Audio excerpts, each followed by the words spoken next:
शांति।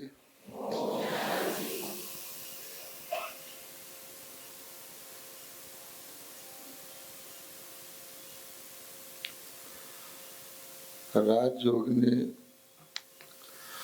योगिनी बहन जी, राजयोगिनी मीरा बहन जी, राजयोगिनी अंशुला बहन जी और जितने भी बाबा के बच्चे राजयोगी बहनें और राजयोगी भाई यहाँ पर एकत्रित हैं, तो बहनों को वंदे मातरम और भाइयों को ओम शांति।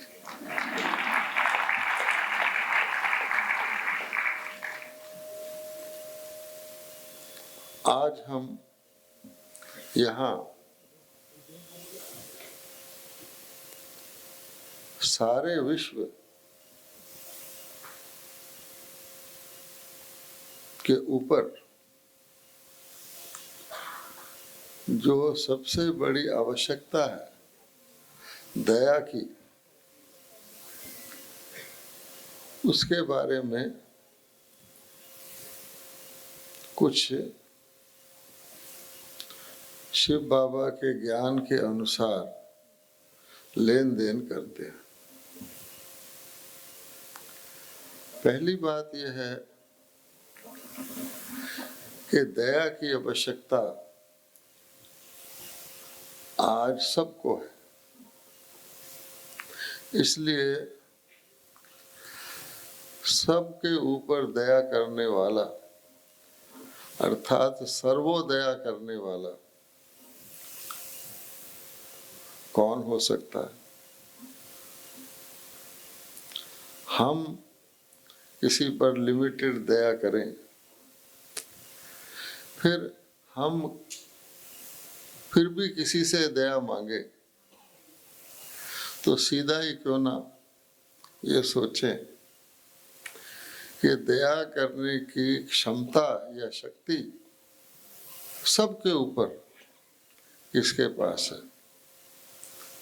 तो आप जानते हैं सत्यम शिवम सुंदरम, और उसमें क्या कहते हैं, दया करो, अर्थात सर्व के ऊपर दया करने की,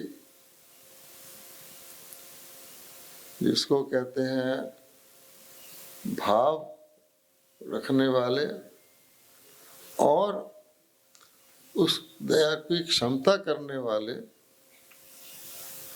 और बार बार नहीं, एक ही बार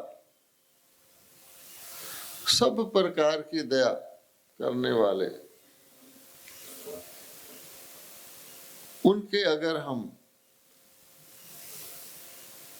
उनकी तरफ हो जाए, अर्थात उनके साथी बन जाए, या उनके जो वो कहते हैं उनके वाहक बन जाए, तो हम कुछ दया कर सकते हैं।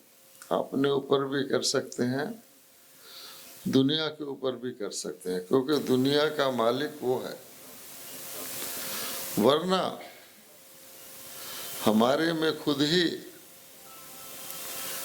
किसी न किसी प्रकार की दया की जरूरत है, और अगर दया कर भी दी तो किसी एक जीवन के क्षेत्र में कर देंगे और थोड़ी देर के लिए करेंगे, क्योंकि आज के मानव पहले तो शरीरों को देखते हैं, तो शरीरों के अनुसार ही दया करने की सोचते हैं,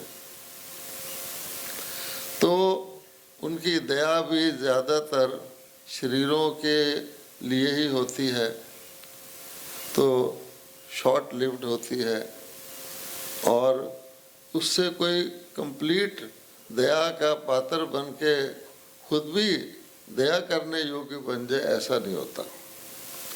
कारण के समय का प्रभाव है, कलयुग है, घोर कलयुग है। अब देखिए, म्युनिसिपैलिटी दया करके हमारे ऊपर रोज़ कितना कचरा साफ करती रहती है। वो करती है, अगले दिन फिर इकट्ठा हो जाता है, वो चलता है साइकिल। सागर है बॉम्बे के पास, दया करके बहुत सारा वो भी ले जाता है, फिर भी वो ख़त्म नहीं होता। लिखा रहता है स्वच्छता स्वास्थ्य के लिए आवश्यक है, लेकिन बस आवश्यक ही है, फिर भी हॉस्पिटल हैं, सब है। ऐसे ही हर आत्मा के लिए, छोटी छोटी बातों के लिए हमारी सरकारें भी कोशिश करती हैं, परिवार भी कोशिश, दया करते ही रहते हैं, फिर भी उस दया का प्रभाव नहीं होता। इसलिए सबसे पहले जो निर्दयी है, जिसने हमें ज़रूरतमंद बनाया, दया के पात्र बनाया, क्यों ना उसका खात्मा कर दिया जाए, ताकि किसी को दया की ज़रूरत ही न रहे। और भगवान कहते हैं, बम्बे को कौन सी नगरी कहा जाता है? हाँ, आप जानते हैं ना? अच्छा, खुशी की बात है कि बॉम्बे नगरी में ही भगवान ऐसी आत्माओं को रखता है जो उसको जीत सके, क्योंकि जहाँ शिकार होगा वहाँ ही शिकारी जाएगा। और आप में से बहुत सारों ने आज की मुरली पढ़ी होगी कि वो जो शत्रु है उसका नाम केवल भारतवासी जानते हैं, औरों को तो उसका नाम भी नहीं पता। यानी जिस नाम से ये नगरी जानी जाती है, केवल इंडियंस को उस शब्द का पता है। विदेशों में जाओ, कहेंगे क्या बोल रहे हैं। यद्यपि कोई प्राचीन कल्चर को मायन कल्चर कहते हैं, पता नहीं है। अब भगवान कहता है रोज़ रोज़ हैं, सस्ता रोए बार बार, महंगा रोए एक बार, हैं 100 सुनार की एक लोहार की, इस प्रकार से वंस फॉर ऑल। तो परमात्मा के लिए प्रसिद्ध है कि परमात्मा एक एक व्यक्ति को, एक एक देश को, एक एक तरीके से नहीं, ऑलमाइटी है। तो एक ही बार सबके लिए आके ऐसी दया करते हैं कि देखिए, हमारे थोड़ा थोड़ा हमको याद है कि भगवान ने क्या किया था। भारत में ही कहते हैं, जो मारने वाला है वो मारने की बजाय प्यार करने वाला बन गया। शेर और गाय एक घाट पर कहाँ जल पीते थे? भारत में पीते थे। अच्छा, अब आप ये भी देख लीजिए कि जो जुल्म करने वाला होता है और जिस पर जुल्म किया जाता है, ताकतवर कौन है? शेर बकरियों को खाता है, छोटे पशु जानवरों को खाता है।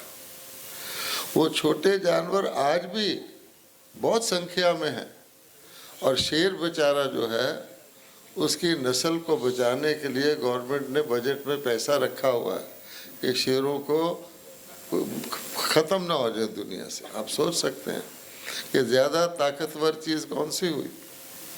इसलिए लोग काइंडनेस को, कंपैशन को कमज़ोरी समझते हैं आजकल, क्योंकि उनकी समझ ऐसी है। वो समझते हैं कि इसका ऑपोजिट है वो शक्ति है, और आज दुनिया में यही हो रहा है। लेकिन फाइनली भगवान कहते हैं, कितने भी शक्तिशाली बन जाओ, सुपर पावर बन जाओ, सारी दुनिया के ऊपर कोई राज नहीं कर सकता बाहुबल से। सारी दुनिया पर राज अगर किया है तो अहिंसा वालों ने किया है, दया वालों ने किया है। आप जानते हैं, भारत अहिंसा परमो धर्म हमारे लिए पार्लियामेंट में लिखा हुआ है। आज भी हम कहते हैं कि भारत के बापूजी ने सत्य और अहिंसा के आधार पर एक शक्तिशाली विदेशी साम्राज्य से आज़ादी पाई। एग्जाम्पल तो है, लेकिन ये लिमिटेड है। कहा, कई लोग ये क्वेश्चन करते हैं कि अगर हम दयालु बन जाएंगे, हमारे सोमनाथ के मंदिर को देखो लूट के ले गए हैं, अगर हम शक्ति ना रखें तो आजकल ये विचारधारा भी है, शस्त्र और शास्त्र दोनों साथ रखो, हैं, दया भी करो और परमाणु शस्त्र भी बना के रखो, वरना क्या पता। अच्छा, तो इसको कहते हैं इनकम्प्लीट, कि जिसको कहते हैं ना नियम हकीम, ना इधर के ना उधर के, तो ना आपका शस्त्र मदद करेगा ना शास्त्र करेगा। विद्वानों ने कहा है कि जैसे सूर्य के आगे अंधेरा आ ही नहीं सकता, इसी प्रकार से संपूर्ण अहिंसक के आगे हिंसा आ ही नहीं सकती। सवाल ही नहीं पैदा होता कि उसको ऐसी परिस्थिति का सामना करना पड़े। अगर अधूरे हैं कि ठीक है हम दया करेंगे, परंतु देखना बस फिर गया। इसलिए देवी देवताओं की जो भगवान दुनिया रचते हैं, अब आप देखिए एक ही बार परमात्मा है, उसको दया आती है कि देखो मैंने अपने बच्चों को नई दुनिया बना के दी, पैराडाइज बना के दिया, जिसको स्वर्ग, वैकुंठ, बहिश्त, जन्नत बहुत नामों से याद करते हैं। कहते हैं कि वहाँ देवी देवता राज्य करते थे, रहते थे, आराम से रहते थे, सब कुछ था। किसी की भी आयु जरा सी भी कम नहीं थी।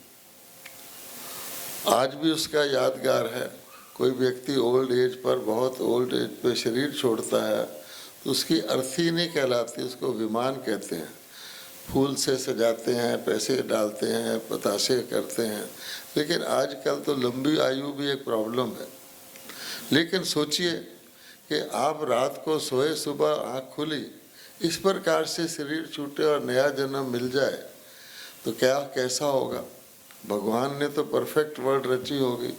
फिर सारी लाइफ किसी को किसी प्रकार का भी मानसिक, शारीरिक, दैहिक, दैविक, भौतिक तापा कुछ है ही नहीं। प्रकृति बड़ी सतो प्रधान।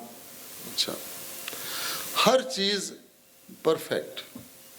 कहा जाता है कि भगवान ने जो दुनिया रची उसमें हर चीज़ ठीक समय पर, ठीक स्थान पर और ठीक विधि से होती थी। यानी आँख ने देखना है तो उतना ही देखना है जितना आवश्यक है, न कम न ज़्यादा, हर चीज़। तो परफेक्ट वर्ड था। आज उसका ऑपोजिट है। हाँ, आज क्या है सब कुछ, लेकिन या तो समय ठीक नहीं है, या स्थान ठीक नहीं है, या विधि ठीक नहीं है। इसलिए कहते हैं anything can happen to any one, any time, anywhere. यहाँ कभी भी किसी को भी कुछ भी हो सकता है। तो बताओ ऐसी दुनिया में कोई क्या स्थिरता हो जाएगी, कोई किसी चीज़ के परसू भी करे काहे के लिए, आयु खत्म हो जाए, या कोई प्राकृतिक आपदा ही आ जाए, या कोई एक्सीडेंट ही हो जाए, यहाँ तो लिस्ट बढ़ती जाती है अस्थिरता के कारणों की। तब भगवान को तरस आता है कि देखो मैंने ये दुनिया रची और उसमें कुछ मुख्य बात बताई थी, धीरे धीरे धीरे धीरे वो बात ही गुम हो गई, बिल्कुल उल्टी दुनिया हो गई, उल्टी गंगा बह रही है, हर काम उल्टा ही हो रहा है। इसलिए भगवान ने कहा ठीक है बेटा, कोई बात नहीं। पहले तो प्योर सोना होता था, गोल्डन एज, फिर थोड़ी सी सिल्वर एज आ गई, चलो थोड़ी मिलावट हुई, कॉपर एज आ गई। आजकल क्या है कि मिलावट की क्या ज़रूरत है, प्योरली नकली करो ना। मिलावट का क्या मतलब हुआ, सीधा ही नकली। तो आप देखेंगे हर चीज़ लोग नकली पसंद करते हैं, उनको अच्छी लगती है, और असली वाली को समझते तो कुछ भी नहीं है। अगर असली किसी के पास हो भी तो ऐसा सिस्टम है आज का कि उसको यूज़ नहीं कर सकता। आपके पास असली ज्वेलरी है, आप बाहर जाते हो तो कौन सी पहन के जाते हो, लॉकर में पड़ी है। इसी प्रकार से आपके पास कोई भी असली चीज़ है तो जो लॉ होता है ग्रेशम्स लॉ कि bad currency outs good currency, अगर आप अच्छे तरह के सिक्के चला दो साथ घटिया तरह के भी चला दो तो घटिया चलने लग जाएंगे, अच्छे लोग स्टोर कर लेंगे, काम नहीं आएंगे। ये उल्टी दुनिया है।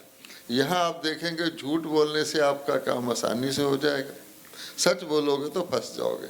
इसको कहा जाता है उल्टी दुनिया।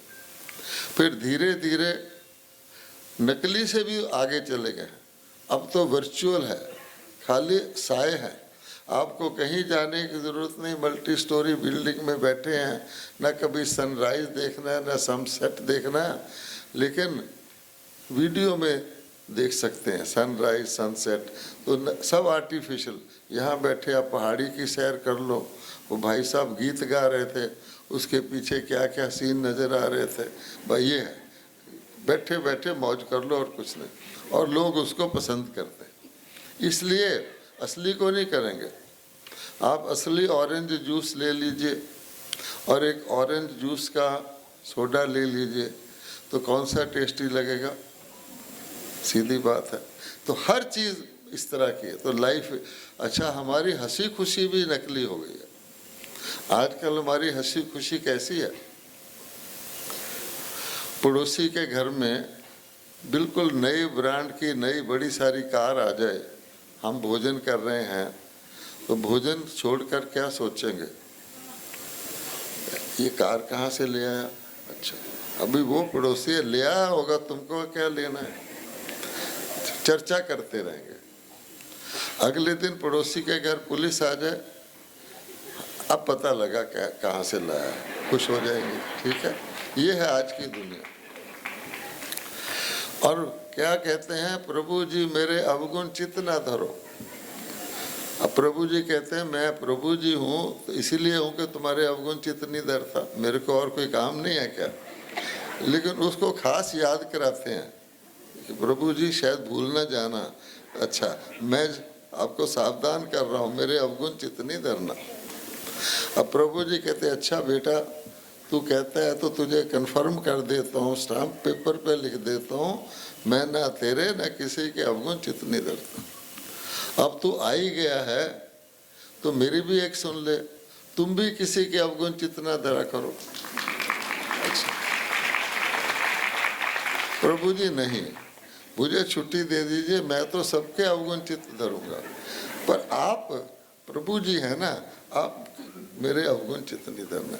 कैसा प्रकार का प्रेयर है, प्रसाद भी कैसा चढ़ा रहे हैं भगवान को। इसलिए आप देखेंगे टोटली कुछ अच्छा हो गया तो मैंने कर दिया, खराब हो गया तो हे भगवान तूने ये क्यों कर दिया, सीधा ही। तो इसलिए फिर उनको तरस आता है कि बेचारे हर तरह की कोशिश करते हैं, व्यक्तिगत करते हैं, संगठित करते हैं, अस्पताल पे अस्पताल खोलते जा रहे हैं, सुपर स्पेशलिटी खोलते जा रहे हैं, गरीबों के लिए 4 कमरे रख देते हैं, वो सारी स्टोरियां आप जानते हैं हर तरह। लेकिन हालत क्या है? इतने धर्म हो गए, इतने मंदिर हो गए, पहले नहीं थे, इतने मठ हो गए, इतने बुक्स हो गए, शास्त्र हो गए, नास्तिक भी बहुत हो गए, आस्तिक भी, लेकिन रिजल्ट क्या? क्या आज की लाइफ पहले वक्तों के लोगों की लाइफ से बेटर है?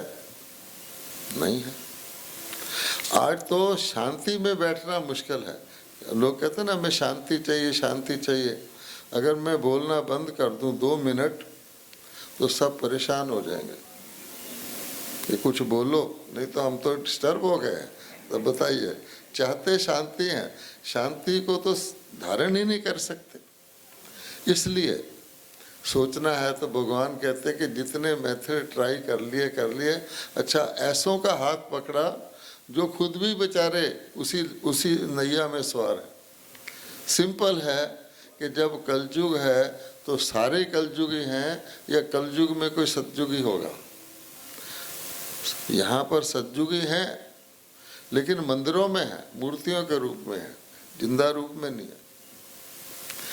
अच्छा, शिव ने तो दया करके दुनिया को शिवालय बनाया था, आजकल मंदिरों में शिवालय है, इसका मतलब बाहर नहीं है ना। अच्छा, कई समझते हैं जी हम तो स्वर्ग में हैं, हम तो विले पार्ले में रहते हैं, बड़ा शानदार बंगला है, उसकी कीमत भी बढ़ती जाती है, लाखों में लिया था अब कहते हैं 20 करोड़ का हो गया, वाह अच्छा, बहुत तसल्ली रहती है। अब भगवान कहता है कि कहीं भी रहते हो, शरीर छोड़ते हो तो क्या कहते हैं तुम्हारे रिश्तेदार, कहाँ गया, कहाँ गया? बड़े सम्मान के कारण कहते हैं जी स्वर्गवास हो गया। ठीक है, तो ये क्या है फिर? हाँ, ये क्या है? इसलिए अपनी बात को कंट्राडिक्ट करते हैं। हर एक जानता है सतयुग में ये चश्मे चढ़ते थे क्या किसी को, लेकिन नहीं, आज जो है चश्मे में भी डिज़ाइन आने लगे हैं, हीरे लगे हुए चश्मे भी आपको मिल जाएंगे। वो समझेंगे बस मैं रिच हूँ इसलिए हीरे वाला चश्मा पहन रहा हूँ, ये नहीं कह कि मैं चश्मा तो पहन रहा हूँ। तो जूते भी आप देख लीजिए, गोल्ड और जगह से हट जाएगा, या तो दवाइयों की पुड़ियों में आ जाएगा, या चाय वाले में सिल्वर आ जाएगा, और कहीं नहीं है। इसलिए ऐसी खतरनाक दुनिया में हम छलावे में आ जाए। नाम इसका माया नगरी इसलिए रखा हुआ है कि रावण की लंका सोने की थी लेकिन दुखदाई थी।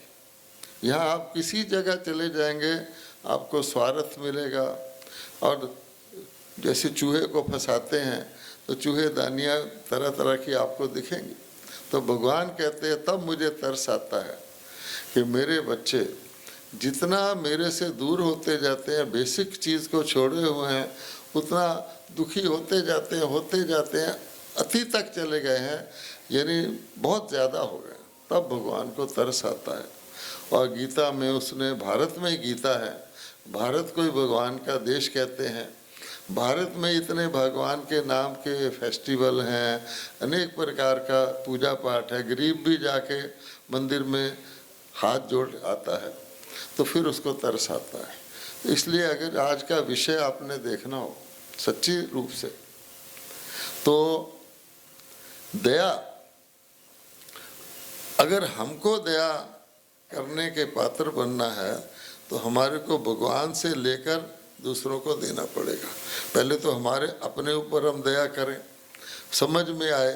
फिर वो कहता है कि मेरे को तो कुछ चाहिए नहीं, तो मैं कर्म फिलॉसफी के अनुसार बच्चों से ही करवाता हूँ। आप देख लीजिए, गोवर्धन पर्वत को खुद उठाया लेकिन उंगली लगवा दी। क्यों?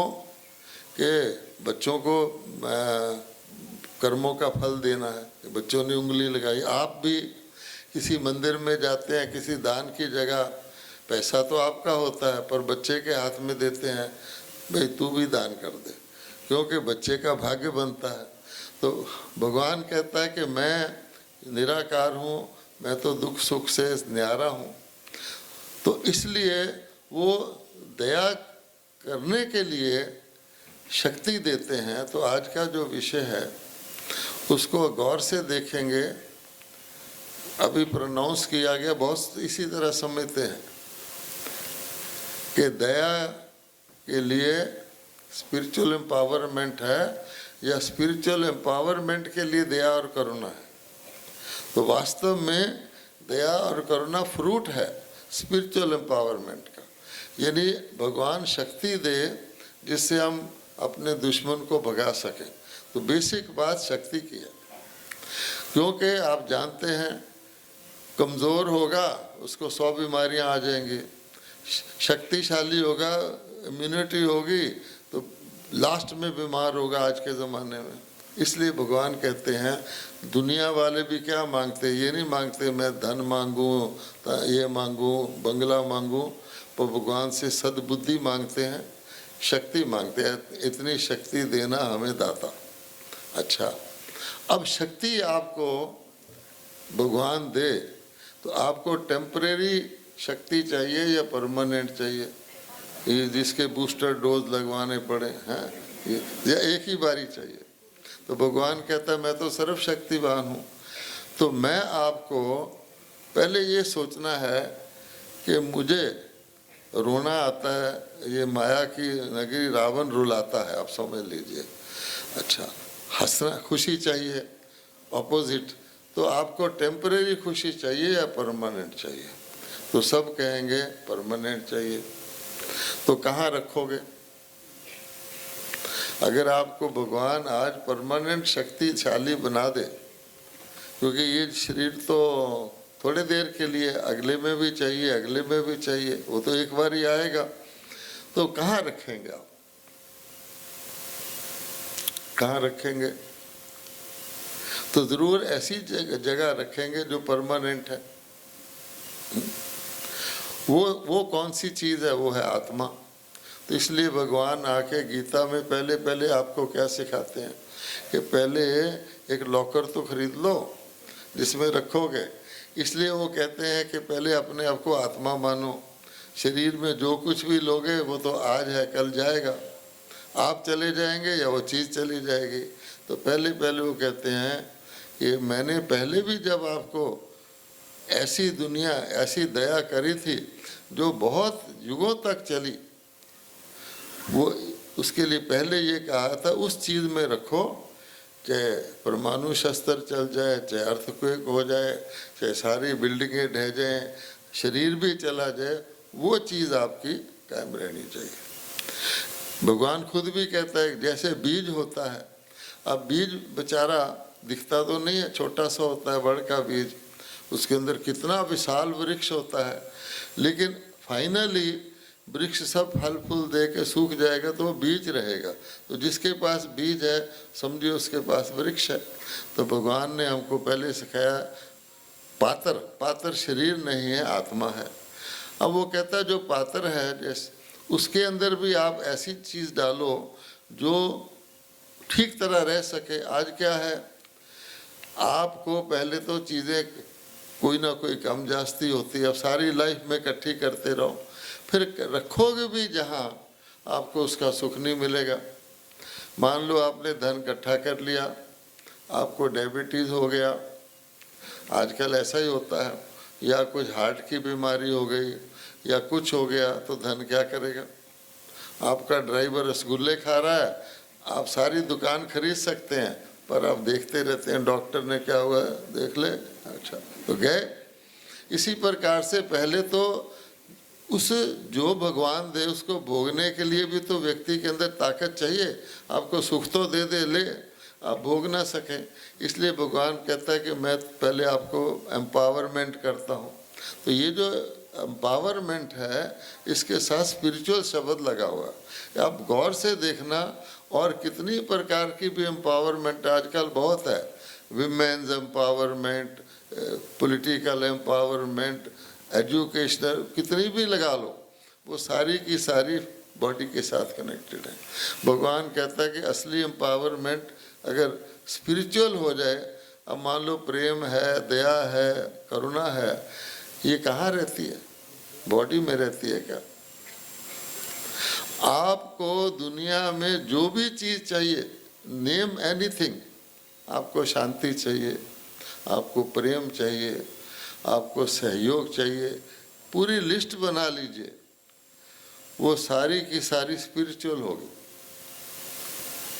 कुछ भी आपको जो हम चाहते हैं ना चाहिए, संतोष चाहिए, सेफ्टी चाहिए, सब स्पिरिचुअल होगा। इसलिए किसी भी मूल्य को मटेरियल वैल्यू कहना मिसनोमर है, ये गलती है। तो भगवान इसलिए कहता है कि स्पिरिचुअल एम्पावरमेंट, उसमें सब कुछ। तो हमको भगवान क्या करता है?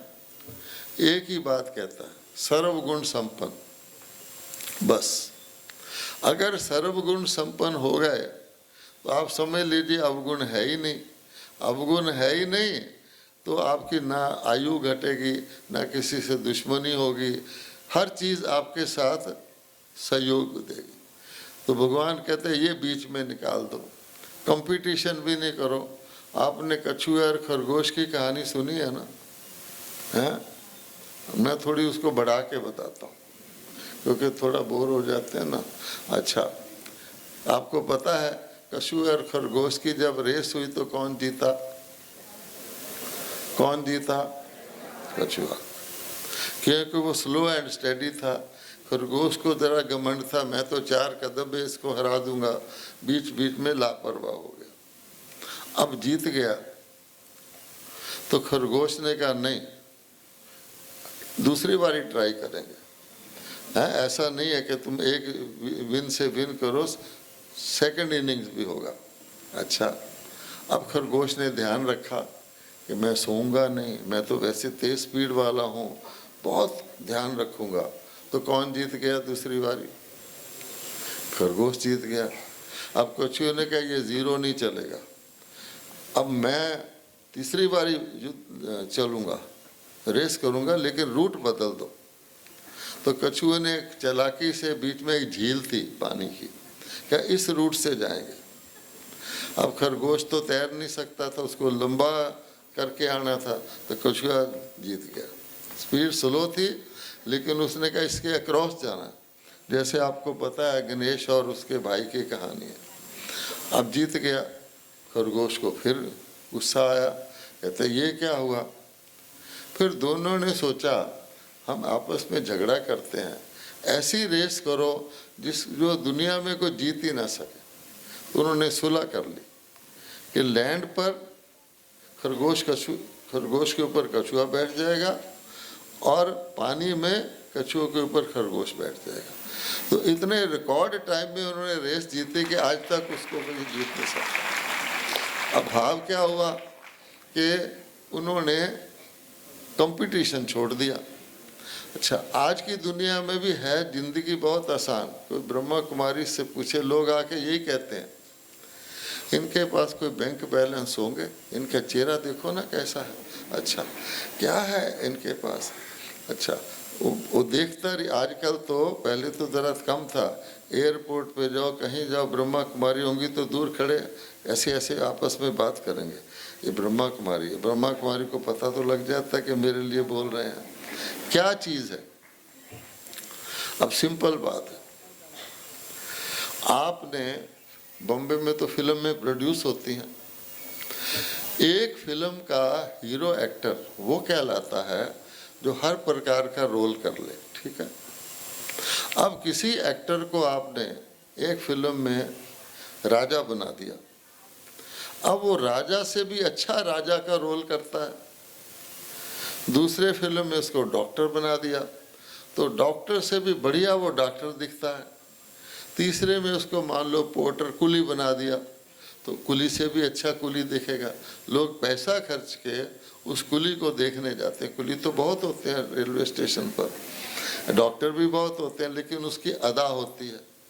अच्छा, अब बताइए कि उस एक्टर को जो पेमेंट मिलता है वो राजा के लिए ज़्यादा मिलता है, डॉक्टर के लिए उससे कम मिलता है, और कुली जैसी तनख्वाह मिलती है उसको या बराबर मिलता है? क्या ख्याल है? बराबर मिलता है। उसकी जो ताली बजती है, एप्रिशिएशन होता है, वो राजा इसलिए ज़्यादा होता है, कुली है इसलिए कम होता है, या परफॉर्मेंस पर होता है? तो ताली भी बराबर बजती है और पैसा भी बराबर मिलता है। उसने कभी सोचा कि मैं कुली हूँ? जब वो एक्टिंग करता है वो तो जानता है मेरा घर जुहू बीच पर है, मैं अलग बंदा हूँ। ठीक है, अब आप बताइए, वो तो 3 घंटे का एक्टर है, हम तो रियल लाइफ एक्टर हैं। अगर किसी ने हमको झाड़ू लगाने को कह दिया तो हम जमादार बन गए क्या? जब मोदी जी झाड़ू लगाते हैं उसको तो वीडियो लोगों को वायरल करते हैं, देखो मोदी जी झाड़ू लगा रहे हैं। अगर हम यही समझे कि हम अपने स्टेटस में हैं, हम फलाना एक्टर हैं, मुझे रोल मिला हुआ, तो आपकी अप्रिशिएशन होती कि नहीं होती? इसलिए अब बताइए कि रोल से क्या फ़र्क पड़ता है? आपकी स्थिति जो है वो अगर टॉप की है, पहले ब्राह्मण लोग चोटी रखा करते थे, अब वो काट दी है, टॉप मैंने ऊंची स्थिति है, तो आपको क्या तकलीफ है? एक यानी रबिश जिसको कहते हैं खाद होती है, उसमें गुलाब का बीज डाल दो तो फाउल स्मेलिंग उस कंपोस्ट से भी वो खुशबूदार गुलाब पैदा कर देता है। तो क्या हम इस दुनिया में जैसा बीज होगा, मिर्च के बीज से मिर्च निकलता है, आत्मा आपका बीज है, क्या आप इस खराब दुनिया से अच्छी चीज़ एक्सट्रैक्ट नहीं कर सकते? डेफिनेटली कर सकते हैं। इसलिए सिर्फ, और अगर हम नहीं करेंगे तो कहा जाता है सकल पदार्थ हैं जग माही, भाग्यहीन सुख पावत नाही। तो या तो पदार्थों की कमी होगी या पदार्थों को आप भोग नहीं सकेंगे, तो फायदा क्या हुआ, गिनती करते रहे। इसलिए भगवान कहता है कि फंडामेंटल फार्मूला है कि हमारे घाटे के सौदे जो हैं उससे हम बचें, आप ही आपका प्रॉफिट हो जाएगा। तो घाटे का सौदा यही है, हम खाम का 5 तरीके भगवान ने बताए हुए हैं कि अपने आप को रॉन्ग आइडेंटिफिकेशन से 5 बीमारियां पैदा हो जाती है। आप सब बीके हैं, जानते हैं। जो ही अपने आप को पहले आत्मा समझते थे, प्योर आत्मा थे, तो आप स्वर्ग में थे। भगवान ने वो रचा था, वो भी परम आत्मा है, वो कोई शरीर नहीं है। जब अपने को शरीर मानना शुरू किया तो भगवान भी शरीर वाले बना लिए कि जैसा बंदा वैसा ही भगवान चाहिए उसको। अच्छा, अब शरीर तो मृत्यु को प्राप्त होता है। किसी भी देवता के शरीर को आप भगवान मान लो, उसकी आयु तो होगी, वो जन्मेगा भी, शरीर भी छोड़ेगा। आज तो नहीं है, तो उसके आपकी कनेक्शन कैसे जुड़ेगा। फिर बॉडी मानने से उल्टी गंगा या कोई कार्ड बिफोर द हॉर्स कर ले तो 5 बीमारियां पैदा हो जाती हैं। वो अंदर ही अंदर हैं। आपके अंदर काम वासना पैदा हो जाएगी, क्रोध पैदा हो जाएगा, लोभ मोह अहंकार। अब आप लाख यत्न कर लो, किसी के अंदर भूत आ गया, अब उसको खाना खिलाओगे तो भूत खाएगा कि वो आप खाएंगे, है ना। क्रोध खा जाएगा उसको। जो भी आप चीफ जस्टिस बन जाओ, अगर आपके अंदर क्रोध है वो आपको वहाँ भी परेशान करेगा। तो परेशान तो क्रोध कर रहा है ना। कोई रिश्तेदार कोई भी होगा तो आपका वो प्रकट हो जाएगा। तो इसलिए किसी अच्छे सेब के अंदर कीड़ा है तो फिर क्या होगा। और कीड़े बड़े होशियार होते हैं, पालक के अंदर हरा कीड़ा, अमरूद के अंदर सफ़ेद कीड़ा, ताकि वो दिखे ना। तो इसलिए भगवान कहते हैं अंदर घुसे हुए हैं, आप बड़े खुश हैं, मैं ये कर रहा हूँ वो कर रहा हूँ, अंदर ही खा जाते हैं। इसलिए भगवान कहता है कि सारी आत्माएं जब सेकंड हैंड दुनिया हो जाती है, तो सेकंड हैंड का कितना भी हो, आपको पता है जो कार सेकंड हैंड की बजाय 4th हैंड हो जाए, सेकंड हैंड तो हम द्वापर में हुए थे, तो उसका क्या होता है, उसकी हर चीज़ बजती है सिवाय हॉर्न के, है ना। उसी को कार कहा जाता है। ऐसे कोई व्यक्ति उसको चलाता नहीं है, मैकेनिक ही उसको चला सकता है। फिर भगवान को तरस आता है कि देखो मैंने उनको परलोक से भेजा, शुद्ध परफेक्ट बना के, बहुत समय अच्छे रहे। ये भी लॉ है दुनिया का, हर चीज़ अच्छी नहीं रहती। नया 9 दिन, पुराना 100 दिन, हमारा थोड़ी कसूर है। अब मेरी आयु 90 साल हो गई, कभी मैं बच्चे की तरह भागता फिरता था, अब मैं वो थोड़ी कर सकता हूँ। तो मैं ओल्ड तो होना ही है। आप कहेंगे हम तो यंग हैं। ये बताइए कि कल से आज तक आप एक दिन पुराने हुए हैं कि नहीं? हैं? शीशा देखोगे तो लगे हम वही हैं, मुस्कुराओगे भी, लेकिन फैक्ट ये है कि कल से आज तक हम एक दिन पुराने हो गए। इसको कोई नहीं रोक सकता। ये हॉल भी एक दिन में पुराना हो जाता है, लेकिन धीरे धीरे होते हैं। कोई 10 साल बाद देखता है तो कहते हैं अरे भाई तुम्हारा तो ये हो गया। इसलिए भगवान कहता है कि पुराना होना भी नियम के अंदर है, लेकिन पुराने को नया करना, जो खुद पुराना हो गया वो अपने आप को नया कैसे करेगा, उसको तो कोई दूसरा नया करेगा। तो पहली गलती आज हमारी सारी दुनिया क्या कर रही है, पुरानी दुनिया को ठीक करने की कोशिश कर रहे हैं, बूढ़े को जवान बनाने की कोशिश कर रहे हैं। आप देख लो, जब ब्रह्मा कुमारी कहती हैं कि भाई ये तो दुख की दुनिया है, भगवान कहता है मैं इसको परिवर्तन कर दूं, कहते हैं कुछ भी करो, यही रहने दो, परिवर्तन ना करो। क्यों कि बेचारों को ये नहीं पता कि परिवर्तन के बाद हम भी रहेंगे। आपको पता है कि भगवान ने हमको ज्ञान दिया हुआ कि एक्यूरेट हर चीज़ है, उसमें आप फॉल्ट फाइंड नहीं कर सकते। एक बार ही नारद जी चले गए भगवान के पास, बोले हे भगवान, जैसे वकील होते हैं, मैं आपसे एक रिक्वेस्ट करने आया हूँ, न्याय मांगता हूँ। तो उन्होंने मुस्कुराए, भगवान क्या करेंगे, बोलो बेटा। बोले देखिए सतयुग में थोड़े से लोग हैं, और कलयुग में इतने हैं कि मुर्दा जलाने के लिए भी लाइन लगती है, कॉलेज में दाखिले के लिए भी लाइन लगती है, तो आप थोड़े इधर से इधर क्यों नहीं ट्रांसफ़र कर देते? वहाँ प्लेंटी है, हैं? लॉजिक तो उसका अच्छा था कि हे भगवान दया करिए, आप तो दया दया के सागर हैं, तो इसलिए आप थोड़े से इधर से उधर ट्रांसफ़र कर दीजिए। तो भगवान मुस्कुराए, अच्छा। तो कहते मेरी मान लीजिए ना, कहते अच्छा चलो तुमने परमिट किया, जितने उधर से इधर आना चाहे ले आना। खेल शुरू हो गया। अच्छा जी, अब वो आ गए धरती पर, नारायण नारायण। तो पहले एक साधु महात्मा अपने आश्रम से बाहर निकल रहे थे, सोचे ये तो भगवान का बंदा है, ये फटाफट मान जाएगा। गए महात्मा जी, बहुत शुभ संदेश है, भगवान स्वर्ग में एक टिकट खाली है, भगवान का बुलावा आया। उन्होंने उसको सिर से पैर तक देखा, बोले मैंने नया आश्रम बनाया, अभी तो इसका उद्घाटन भी नहीं हुआ है, मैं कैसे जाऊंगा? मैं चला गया तो मेरे शिष्यों का क्या होगा? मुझे क्षमा कर दो। उसने कहा कोई बात नहीं। अच्छा, फिर एक सेठ जी के पास चला गया, वो 2 नंबर के नोट गिन रहे थे दुकान के पीछे बैठे हुए। वहाँ पहुँच गया, नारायण नारायण। उन्होंने उसको सिर से पाँव देखा, तुम यहाँ कैसे आ गया? तो उसने वही बात रिपीट की। तो कहते जा जा हैं, मैं पुलिस में रिपोर्ट कर दूंगा, यहाँ से फ़ौरन खिसक जा, मैं कहीं जाने वाला नहीं, मैंने अपने नोट कल बैंक में जमा कराना है। ऐसे कई जगह गया। अब बेचारे को डर लगने लग गया कि भगवान ने जो कहा था कि ले आ, मैं तो किसी एक को तो ले जाऊं। आखिर करते करते एक बुढ़िया के थी बेचारी, वो कह रही थी हे भगवान मुझे उठा ले, हे भगवान मुझे उठा ले। कहता एक तो ले जाऊं, बाहर चले गया। अब उसने कहा माता भगवान ने तेरी सुन ली है, हैं? और मुझे भेजा है, तुम स्वर्ग में चल सकती है। माता ने उसके सिर से पाँव तक देखा, कहती है मैंने अपने पोते की शादी करनी है, ये करना है, जो होता है। वो क्या माता चल पढ़, तू तो कह रही थी। कहती वो तो मैं नकली कह रही थी, बहुत बोला तो कहता मैं ही रह गई हूँ, किसी और जगह जा।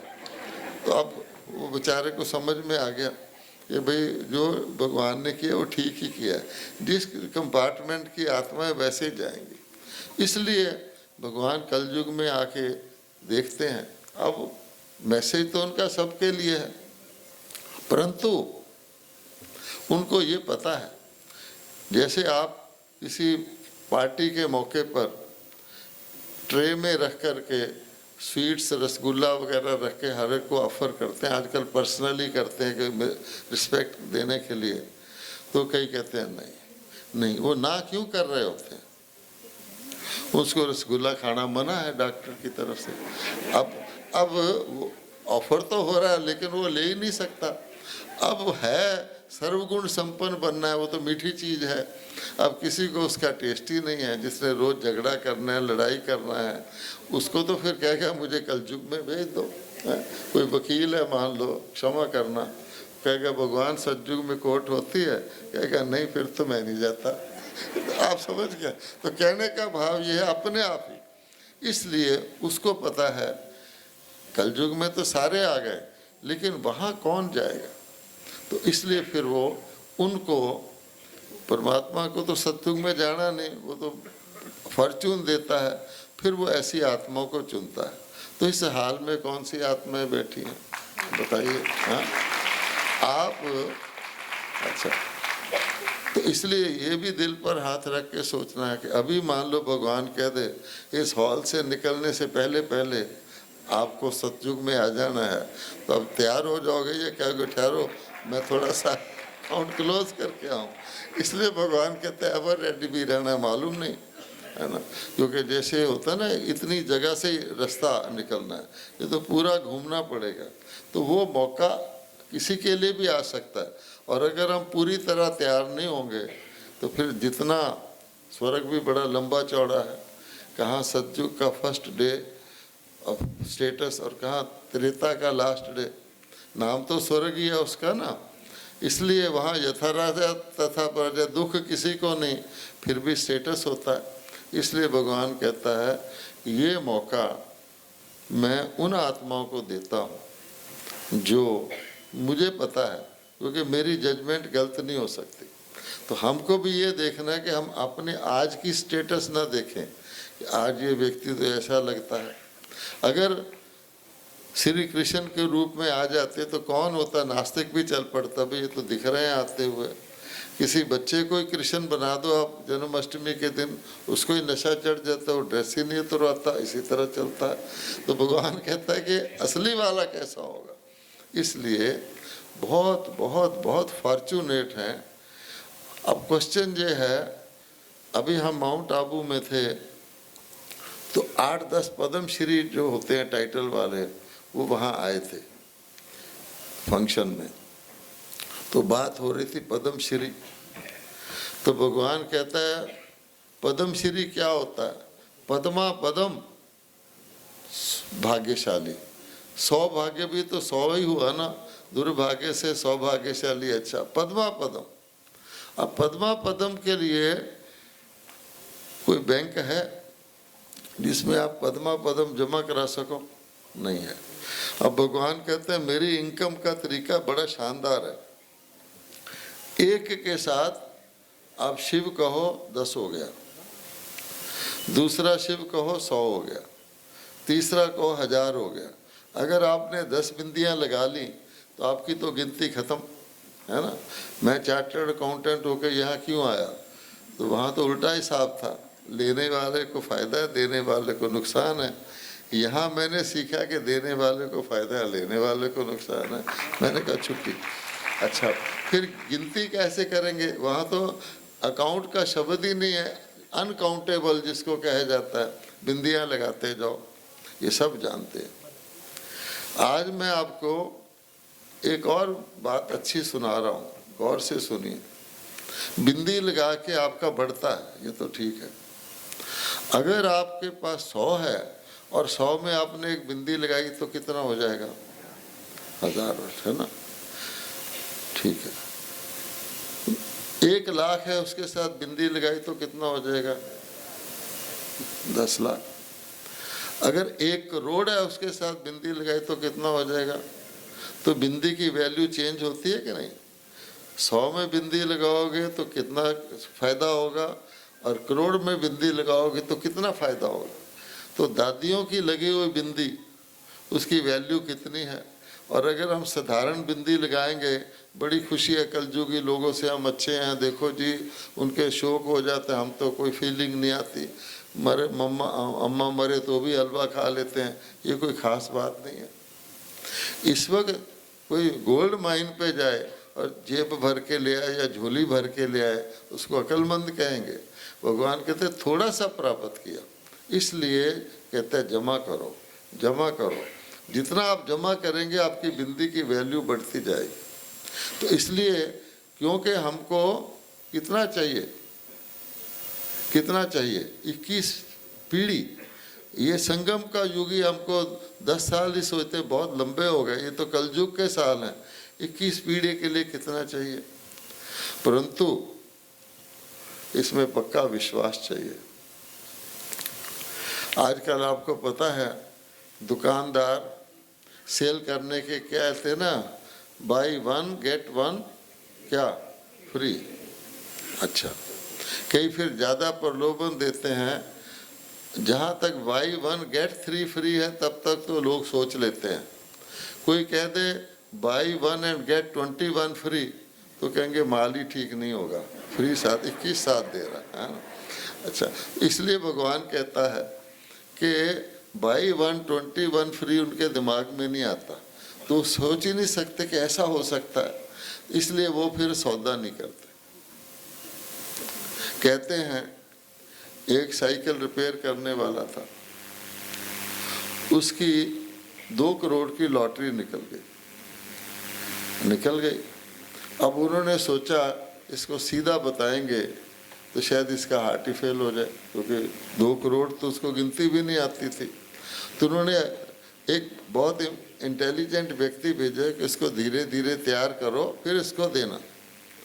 तो वो चला गया, लंबी स्टोरी है। उसने कहा भाई अगर तुम्हें कितना रोज़ कमाते हो? 200। अगर तुम्हें 500 रोज मिल जाए थोड़ा खुश हो गया, कहते मैं ऊपर छतरी लगा लूँगा ताकि धूप ना आए। फिर करते गए, फिर कहते पीछे की दुकान किराए पर ले लूँगा, और बढ़ाता गया। वो बेचारे का खून तेज़ी से दौड़ने लग गया, इतना इतना इतना, मैं साइकिलों मैन्युफैक्चरिंग कंपनी शुरू कर दूंगा, आदि आदि। फाइनली उसने जब 1 करोड़ तक पहुंच गया तब उसके दिमाग से बियॉन्ड हो गया। उसने कहा आधे तुम्हें दे दूंगा। उसका हार्ट फेल हो गया जो बताने गया था उसको। तो कहने का भाव क्या है कि अगर आप को कोई ऐसी अनइमेजिनेबल प्राप्ति हो जाए तो नेचुरल है कि व्यक्ति का दिमाग घूम जाएगा। भगवान जादूगर है, तो कहता है कि लोगों ने तो ड्रीम की सपन देखे हुए हैं कि स्वर्ग क्या होता है, अब सचमुच का स्वर्गवास हो जाए तो बड़ी डर लगने लग जाता है उनको। तब कहता है कि मैं उन आत्माओं को जिन्होंने अनेक बार स्वर्ग देखा है, उसका वास किया है, उसका अनुभव किया है, उन्हीं को ये ज्ञान पल्ले पड़ेगा। नहीं तो कई सोचते हैं गॉडली नॉलेज, और ये आदमी समझ क्यों नहीं रहा, तो ये नहीं सोचते कि इसमें डिफेक्ट है, वो सोचते हैं गॉडली नॉलेज में कोई डिफेक्ट होगा। जिसको डाउट होता है ना वो इस तरह सोचता है। तब करके भगवान कहता है कि निश्चय आत्मक बुद्धि विजयंती, संशय आत्मक बुद्धि विनशंती, और विनाश काले साथ कहते हैं, क्योंकि किसी भी नाटक का सबसे इम्पोर्टेंट दृश्य कब होता है? पहले तो एक साइड जीतती है, दूसरी, ऐसे होता रहता है। जब क्लाइमैक्स आता है तब पता लगता है। कई बार मिस्ट्री होती है, फिर कहते हैं अच्छा ये सच निकला। तो भगवान कहता है विनाश काले विपरीत बुद्धि और विनाश काले प्रीत बुद्धि। कई हैं चलते रहते हैं, अंदर कोई डाउट रहता है, और फिर क्या कैसे पूछते हैं आके, कहते देखो मेरे को तो पक्का निश्चय है, लेकिन कोई पूछता है ना उसको मुझे बताना पड़ता है, इसलिए प्लीज इसका उत्तर दे दीजिए। स्टाइल होता है ना उनका पूछने का। तो ज्यादातर क्या पूछते हैं, अगर सृष्टि का ड्रामा फिक्स है तो मेरे हाथ में तो कुछ है ही नहीं।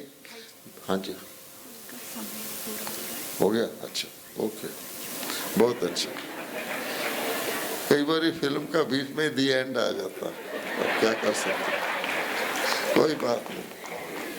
तो ठीक है, समय कहते हैं पूरा हो गया, शुक्र है मेरा नहीं हुआ, आपका नहीं हुआ, उनका ही हुआ है, अच्छी बात। ओम शांति। बहुत बहुत धन्यवाद आदरणीय भ्राता जी का। आज भाई साहब की निहाल करने वाली दृष्टि हम सब के ऊपर है, उनके अमृत वचनों से हम सब ने अपने आप को लाभान्वित किया। अंत में हम सभी मिलकर के भाई जी का सम्मान करेंगे, आभार व्यक्त करेंगे। दीदी से रिक्वेस्ट है कि शॉल पहनाकर भाई जी का सम्मान करें। आज भाई जी की प्रेजेंस हम सबके बीच में हमारे लिए गौरव की बात है। दीदी जी शॉल उठाकर भाई जी का सम्मान करते हुए सभी करतल ध्वनि से, तालियों से